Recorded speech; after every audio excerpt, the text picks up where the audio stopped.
ඔන්න අද අපි ලෑස්ති වෙන්නේ චොක්ලට් බිස්කට් වලින් රසම රස චොක්ලට් බේරෙන බ්‍රවුනි එකක් හදන්න. අවශ්‍ය කරන ද්‍රව්‍ය ප්‍රමාණයන් එක්කම වීඩියෝ එකේ වගේම පහළ ඩිස්ක්‍රිප්ෂන් බොක්ස් එකේ සඳහන් වෙනවා. පළවෙනියටම අපි අපේ බිස්කට් ටික අරගෙන මේකේ බිස්කට් ටිකයි චොක්ලට් ක්‍රීම් ටිකයි වෙන් කරගන්න ඕන. දැන් අපි බිස්කට් ටික මේ විදිහට කඩලා අපේ බ්ලෙන්ඩර් ජාරයකට දාගමු. දැන් අපි අපේ බිස්කට් ටික හොඳට පවුඩර් එකක් වෙනකම් බ්ලෙන්ඩ් කරගමු. බ්ලෙන්ඩ් කරගත්තට පස්සේ මෙන්න මේ විදිහට තමයි තියෙන්නේ. දැන් අපි මේකට අපේ බේකින් පවුඩර් තේ හැන්ද එකතු කරගමු. එකතු කරලා හොඳට මේක මිශ්‍ර කරගමු. මිශ්‍ර කරගත්ත බිස්කට් එකට අපිට පුළුවන් අපි ගත්ත කිරි කෝප භාගයක් ගත්ත මිලිලීටර් වලින් නම් මිලිලීටර් 125 මේකෙන් චුට්ට එකතු කරලා අපි මේ බිස්කට් කුඩු ටික හොඳට කවලම් කරගමු.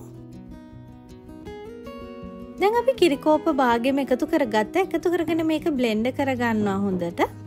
බ්ලෙන්ඩ් කරගත්තට පස්සේ මෙන්න මේ වගේ පදම එන්න උකු බැටර් එකක් තමයි අපිට හම්බ වෙන්නේ. දැන් අපි ලිපේ තියන්න පුළුවන් ටිකක් ලොකු පෑන් එකක් අරගෙන හොඳට පොල් තෙල් ටිකක් මේකේ ගා ගන්නවා පතුලේ වගේම වටේ. ඊට පස්සේ පාර්ච්මන්ට් පේපර් එකක් අරගෙන අපිට පුළුවන් මේක එලා ගන්න. අපේ භාජනයේ යට තියාගන්න. යට තියලා අපි පාර්ච්මන්ට් පේපර් එකෙත් හොඳට තෙල් ගාගමු. දැන් අපි හදාගත්ත බැටර් එක මේකට වක් කරනවා. ටිකක් ලොකු පෑන් එකක් ගත්තොත් ගොඩක්ම ලේසි. මොකද අපි මේක කේක් එකක් වගේ නෙවෙයි. ටිකක් පැත්තලියට තමයි හදාගන්නේ සෑන්ඩ්විච් කරන්නත් එක්කම. ඒක නිසා ටිකක් ලොකු පෑන් එකක් ගන්න එක හුඟක්ම හොඳයි. දැන් ඔන්න අපි මේක ලිපේ තියලා පියනකින් වහලා ගින්දර ගොඩාක් අඩුවෙන් විනාඩි 15ක් 20ක් විතර මේක ලිපේ තියාගන්නවා.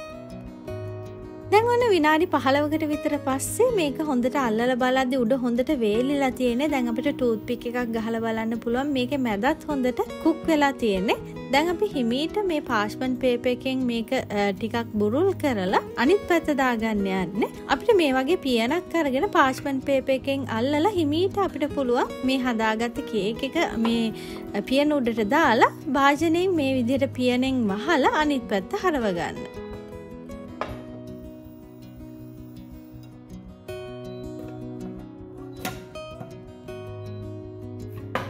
දැන් අපි අනිත් පැත්තත් විනාඩි 5ක් විතර කුක් කරගමු. දැන් ඔන්න විනාඩි 5කට පස්සේ අපිට පුළුවන් මේ විදිහට අපි අලවගෙන තියෙන පාර්ච්මන්ට් පේපර් එක ගලවන්න. ගලවලා මේක හොඳටම නිවෙන්න ඕන. අපි මේක අයිසිං කරගන්න. දැන් ඔන්න අපි බිස්කට් එකේ ක්‍රීම් එකෙන් අයිසිං එක හදාගන්න යන්නේ. බිස්කට් එකේ ක්‍රීම් ටිකට අපි කිරි මේස හැන්දක් විතර දාලා හොඳට මේ ටික මිශ්‍ර කරගන්න ඕන. මේ විදිහට හැන්දකින් කිරි ටිකයි බිස්කට් එකේ ක්‍රීම් ටිකයි හොඳට මිශ්‍ර කරගමු. අයිසිං ප්‍රමාණය වැඩි කරගන්න ඕන නම් අපිට මේකට අයිසිං සුගර් මේස හැන්දක් එකතු කරන්නත් පුළුවන්.